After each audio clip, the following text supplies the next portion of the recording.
Ndërkohë të mbetemi pak tek politika, po përjeton një periudhë të trazuar politika greke për shkak të skandalit të fondeve të bujqësisë, i cili është shoqëruar me 10 arrestime. Tashmë dita ditës duket sikur merr përmasa edhe të mëdha ky skandal, grevat e një pas njëshme në Greqi që shpeshherë kanë paralizuar edhe jetën atje për shkak të ndryshimeve ligjore që janë bërë kohët e fundit në parlamentin grek. Kemi një ringritje të ish kryeministrit, tashmë është shkëputur nga Siriza, e kanë fjalën për Tsiprasin, dhe duket që është mjaft aktiv dhe ka ambicje për të rimarrë pushtetin. Si është situata politike sot? Po e nis me një sondazh. Po lidhen të gjitha. Po e nis me një sondazh të orëve të fundit, dje në mbrëmje, sondazhi i fundit. Vërim një përsëri humbje të pikëve të partisë në fuqi, të Partisë Demokraciere. Ka rënë përsëri në kuotën e 23% në mos gaboj, 21 me 23% të votës së atyre që janë pyetur. Pra është një përqindje me të cilën nuk siguron shumicën parlamentare sipas ligjeve në fuqi. Partia që merr mbi 25% të votave në parlament merr dhe një bonus për 20 deputetësh. Pra i jep një mundësi që të sigurojë një shumicë vendesh. Pra kemi një rënje të ndjeshme. Po. Ndërkohë duket që luan pa kundërshtar në këto momente që flasim. Pse? Se partia e dytë, pra socialistët grek, në këto momente ndodhen në kuotën e 10 me 11%. Pra gati 10% më pak, pra as që rezultati pak kënaqshëm. I pak kënaqshëm. Edhe partia Siriza, e cila ndodhet tashmë në rënien më të plotë të saj, ka shkuar në ato nivelet e viteve 2010 në 4%, 4.5%, nuk duket se ka ndonjë synim për të marrë pushtetin. Partitë e tjera po ashtu është Partia Zgjidhja Greke që qëndron ajo në kuotën 9% me 10%. Janë 8 parti parlamentare të cilat janë të shpërbërë. Po shfrytëzon pikërisht këtë moment. Çfarë po ndodh po? Çfarë po ndodh tani me zotin Tsipras? Para 2 javësh, siç kemi njoftuar edhe në Top Channel, Top News, zoti Tsipras ka dhënë dorëheqjen edhe nga grupi parlamentar i partisë Siriza për të kryer atë që shumë prej njerëzve, siç thuhet në Greqi, ja kërkonin prej vitesh. Pra një projekt të vetin politik.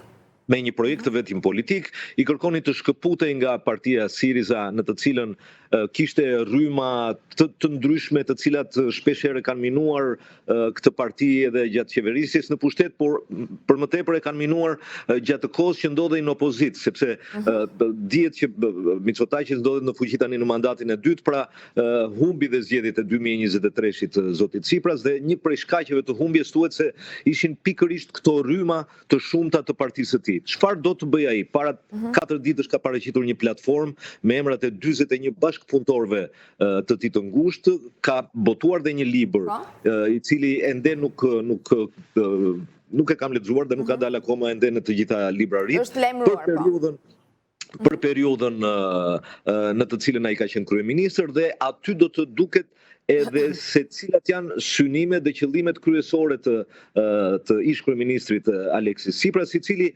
siç e thatë edhe juve, ndoshta kërkon të përfitoj sidomos nga pjesa e votuesve që mbështesin të majtën, por edhe qendrën në Greqi, për të krijuar një forcë të re politike me një dinamik të re, e cila do t'i kundërvihet kryeministrit në fuqi Mitsotakis. Sa i përket vetë partisë në fuqi, përballon probleme të shumta. Që nga skandali që e renditat të parë. Midis tyre, siç e thatë ju, është skandali i subvencioneve bujqësore të Bashkimit Evropian që janë shpërndarë në mënyrë që o zot nuk abuzive, po. Abuzive. Çdo ditë dalin me 10 arrestime, analistët shumë në Greqi menduan që ky do të ishte momenti që do të shkërmoqej në një farë mënyrë qeveria Mitsotakis, por nuk ndodhi kështu. Jo, nuk ndodh kështu. Konservatorët kanë një karakteristikë, jo vetëm në Greqi, por edhe në shtete të tjera, që sado skandale dhe problematika të kenë në ecurinë e tyre, qoftë në qeverisje, qoftë në opozit, kur vjen puna për të votuar, ata bëhen bashkë. Ata bashkohen, ata mblidhen. Këto 3 ditë kemi një plag tjetër në qeverinë e zotit Mitsotakis. Ditën e premte, organizmi i postave shtetërore të Greqisë, ose më saktë po e themi Posta e Greqisë, deklaroi se do të mbyll 204 nga rreth 500 zyrat e saj anë mban vendit. Ka një shpërthim, një reagim të jashtëzakonshëm, jo vetëm nga partitë politike, po nga vetë njerëzit, sepse ju e dini që Greqia ka një relief të çuditshëm, ka 3000 ishuj të banuar, përveç ishujve të pabanuar. Dhe aty njerëzit do të paralizonte komunikimin, le të themi. Padyshim, komunikimin, postën, marrjen e pensioneve, pagesën e... Pse ky vendim i postës greke? Pse ky vendim? Posta greke ka një histori... Ka lidhje me ndryshimet ligjore për 12 orët e punës? Ka lidhje dhe me këtë? Jo. Ka një histori të dhimbshme Posta greke prej vitit 2010 në vitet e krizës. Atëre përsëri demokracia e re ka dashur ta shes si organizëm. Ta privatizojmë, ta themi më saktë. Pasi u bën zgjedhjet dhe fitoi Tsipras në 2015-ën, qeveria e Zotit Tsipras e futi që ta shpëtonte nga kthetrat, si të thuash, të trojkës, sepse trojka në atë moment kërkonte privatizimin e shumë ndërmarrjeve dhe organizmave shtetëror, e futi në një të ashtu quajtur fondi i privatësisë dhe i shërbimeve publike, në të cilin nuk do të kishte mundësi të privatizojë. Në atë fond vazhdon dhe mbetet edhe sot e kësaj dite, por me mbikëqyrje të qeverisë digjitale. Por çështja është që sipas zëdhënësit të qeverisë është rregulluar e gjitha kjo me anë të një enti. Me anë të një enti, po. Por kush është fakti? Fakti është që zëdhënësi i qeverisë doli pardje dhe tha që si mund të mbajmë një zyrat e postës në punë kur njëra prej tyre kushton 150.000 euro në vit. Pra gjithë këto zyra kanë shpenzime dhe dihet tashmë që njerëzit pensionin e marrin në bank, pensionin letrat nuk përdorin më letra, i dërgojnë emailë. Bëhet fjalë vetëm për ata banorë të zonave të largëta të Greqisë dhe të ishujve të cilët kanë domosdoshmëri pa diskutim këtë lloj shërbimi. Duke u quajtur se pikërisht ky shërbim është një shërbim social, heqja e një shërbimi social, si dhe heqja e bankave. Mos harrojmë që në këto ishuj edhe bankat kanë ikur, nuk ka më ndërtesa bankash, ka vetëm një ATM ku ata shkojnë marrin lekët dhe s'ka më banka. Pra, heqja e gjithë këtyre shërbimeve sociale ka shkaktuar një pakënaqësi të madhe, aty doja të konkludoja, tek qeveria Mitsotakis, e cila dje ka dalë dhe ka thënë që po e shtym për 3 muaj, ta shikojmë, ta rishikojmë, edhe vetë deputetët e Demokracisë së Re dje në një mbledhje 90 prej tyre kanë shpërthyer duke thënë që çfarë po bëni, janë drejtuar drejtorisë. Po, pa diskutim, sepse është një ngjarje që reflektohet direkt tek qytetarët, siç e the Aleksandër. Do të shohim se çfarë do të ndodhë me këtë pikë, por duket se në një farë mënyrë unë po përdor telashet në thonjza, Greqia është në një pozicion të paqartë edhe për sa i përket çështjeve të sigurisë. Ne kemi komentuar një marrëveshje ndërmjet Britanisë dhe Turqisë, një aleancë e pazakontë, por që tashmë është finalizuar, dhe burime thonë që Turqia ka dërguar 100.000 trupa në ishull në jugun e Qipros, dhe jugu i Qipros është bërë pikërisht një arenë armatimesh të rënda, sigurisht të Gjermanisë, Britanisë, Izraelit, madje po tentohet në një farë mënyre që të glabërohet Qipro. Atëre, siç dihet, Qipro është një shtet i pavarur, është një shtet i Bashkimit Evropian, është një shtet që kërkon edhe sot e kësaj dite të rivendoset ajo padrejtësi nga pushtimi i Turqisë në pjesën veriore të ishullit. Dhe si e tillë, duke qenë në një konflikt të tillë me atë pushtim që ka ndodhur në vitin 74, Qipro është një shtet që vazhdimisht armatoset. Dhe po ashtu dhe Greqia, sepse konsiderojnë, pavarësisht se aleat në NATO, konsiderojnë Turqinë si një kundërshtar sa i përket shumë problemeve dhe marrëdhënieve të tyre në detin e Egje. Unë po e nis me ato të dhëna të fundit sa i përket këtyre marrëdhënieve midis këtyre 3 shteteve, ndërsa ishte pa para rreth 1 muaj një acarim, si të thuash, midis Qipros, midis Nikosis dhe Atinës, sa i përket lidhjes ndërkabllore elektrike midis 2 vendeve, një projekt që në fillim u miratua, pastaj u la përgjysmë dhe tani po shkon përsëri drejt miratimit. Pra gjetën gjuhën e përbashkët Athina dhe Qipro dhe Athina dhe Nikosia dhe madje dhe mbërritja e presidentit qipriot në paradën e 28 tetorit këtu në Selanik për festën kombëtare të Greqisë e ka treguar këtë jashtë në një mënyrë më të fuqishme. Ajo që doja të shtoja është pikërisht fuqia e Qipros dhe e Greqisë për t'i thënë jo programit SAFE të Bashkimit Evropian me një vlerë prej 160 miliardë eurosh në të cilin donte të merrte pjesë Turqia.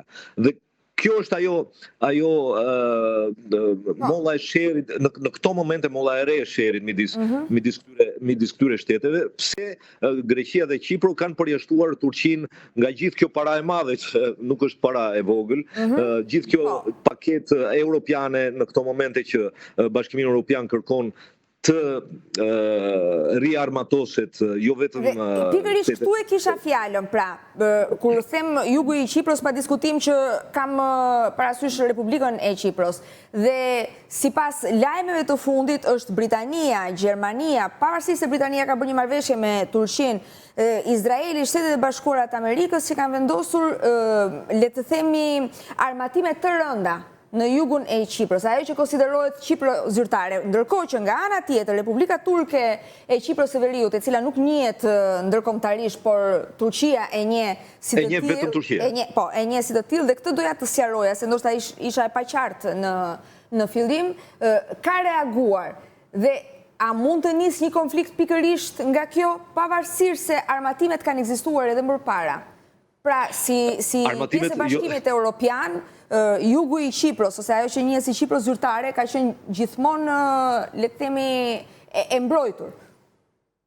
Se ndoshta isha e paqartë në fillim. Do doja mos përmendim fjalën e jugu i Qipros, sepse jugu i Qipros nuk ka ndonjë kuptim geografik. Është shteti qipriot. Për të qartësuar edhe teleshikuesit. Pra, veriu i Qipros është ai që konsiderohet si Qipro... Është pjesa e pushtuar. Po, pikërisht. Që turqit e konsiderojnë si të vetën. Tjetër pune. Okej. Atëre, ajo që dua të shtoj në gjithë këtë segment të armatimeve nga të dy palët, është pikërisht fakti që vetëm para disa ditësh, nga pas vizitës së zotit të kancelarit Merz në Ankara, Turqia ka marrë dritën jeshile për të blerë 20+24 avion Eurofighter. Është një përpjekje, siç komentojnë mediat greke këtu, është një përpjekje për të rinovuar Turqia flotën e saj ajrore, për të cilën mediat greke thonë që është tashmë e vjetërsuar. Dhe kjo përse thuhet, sepse në këtë moment që flasim, Greqia ka modernizuar 80 avion F-16, duke i sjellë në fazën e tyre më moderne. Gjithashtu ka blerë 24 Rafale avionët francez dhe kanë nënshkruar kontratën, ose është më saktë shumë pranë blerjes së avionëve F-35 me Shtetet e Bashkuara të Amerikës, me të cilët Turqia ende nuk ka një marrëveshje me Shtetet e Bashkuara të Amerikës. Pra, kemi një ngërç të blerjes së armatimeve nga Turqia me Shtetet e Bashkuara të Amerikës, por dritë jeshile sa i përket konsorciumit Britania e Madhe, Gjermani, Spanjë dhe Itali, sepse ky konsorciumi i prodhon avionët Eurofighter, për t'i dhënë 20+24 avion Eurofighter Turqisë. Është një periudhë tepër delikate, le të themi. Delikate, pikërisht delikate. Sepse këtu hyn edhe biznesi, dhe kur hyn dhe biznesi bëhet edhe më e ndërlikuar situata. Greqisë nga ana e saj dhe Qipros i ka mbetur qefit, si thua, me partnerët europian që pse duhet i shesin avion ushtarak Turqisë dhe përse do i përdori. Nga ana e tyre europianët thonë që kemi garanci nga Turqia që ato nuk do të përdoren ndaj shteteve anëtare të NATO-s, por do të përdoren për pjesën lindore. Padyshim, Turqia është një lojtar tepër i rëndësishëm, me të cilën jo vetëm Bashkimi Evropian kërkon të mbaj marrëdhëniet shumë të mira, padyshim dhe Amerika e konsideron një lojtar të fuqishëm, ashtu si dhe konsideron edhe Greqinë. Dhe për t'i dhënë fund kësaj pike, 2 ditë më parë ka mbërritur më së fundi pas 8 muajsh mungesë, nuk ka pasur përfaqësi diplomatike, ambasador. Në fund ambasadorja, që është pritur, le të themi në mënyrë më të pazakontë të mundshme. Është shpritja e parë që bëhet një personaliteti diplomatik në Greqi në këtë mënyrë, padyshim edhe figura e saj ta jep këtë. Edhe lidhjet që ka me presidentin Trump. Lidhjet që ka me Greqinë dhe thuhet se tani do të kemi një balancë, sepse gjithmonë amerikanët kanë qenë ata ajo ura lidhse, ajo ura zbutse, ai amortizatori në problemet që ka pasur Greqia me Turqinë. Ndoshta ishte pa vend termi që unë përdora Shqipro e Jugut dhe Shqipro e Veriut, por ishte më tepër për të saktësuar dhe për qartësuar publikun. Pyetja e fundit, sepse nuk dua t'ju marko dhe është edhe kolegu Naim Hasani që pret në lidhje nga Britania. Hakmarrja midis 2 familjeve ka përfunduar në një tragjedi të vërtet, një përleshje midis 2 fisëve, një hasmëri që zgjat prej vitesh, mijëra plumba janë derdhur në Kret, një situatë e vërtet lufte. Fjori është një tragjedi, nuk është një rufe në qiell të pastër, nuk diskutohet. Kreta e ka pasur prej vitesh këtë imazh, por vitet e fundit kishte filluar të zbutej. Por gjithsesi në një territor, se nuk po e them shtet, se nuk ndodhet në vende të tjera, ndodhet vetëm në Kretë. Pra në një territor dhe sidomos në pjesën malore të Kretës, aty kur lind një fëmijë në pagëzim, shkrepen plumba pa fund, në një dasëm shkrepen plumba pa fund, në një vdekje shkrepen plumba pa fund, padyshim që edhe për problemet qoftë ekonomike, qoftë pikërisht do përdorej plumbi. Pra, në fshatin në fjalë, Vorizja, afër Irakliut, në një zonë malore, një fshat i ndar në 2 lagje, si mund të thuash, lagja e sipërme dhe lagja e poshtme. Një prej banorëve të lagjes së poshtme ble një shtëpi në lagjen e sipërme. Paralajmërohet nga fisi kundërshtar, të cilët kishin mosmarrëveshje prej shumë vitesh, prej dekadash, paralajmërohet që mos e blej atë shtëpi. Ai jo vetëm e blen, po e rinovon dhe ishte gati të hynte, ishte një çift i ri me një fëmijë. 2 ditë para se të hynte, pra ditën e premte në darkë, i vendoset eksploziv kësaj shtëpie dhe hidhet në erë.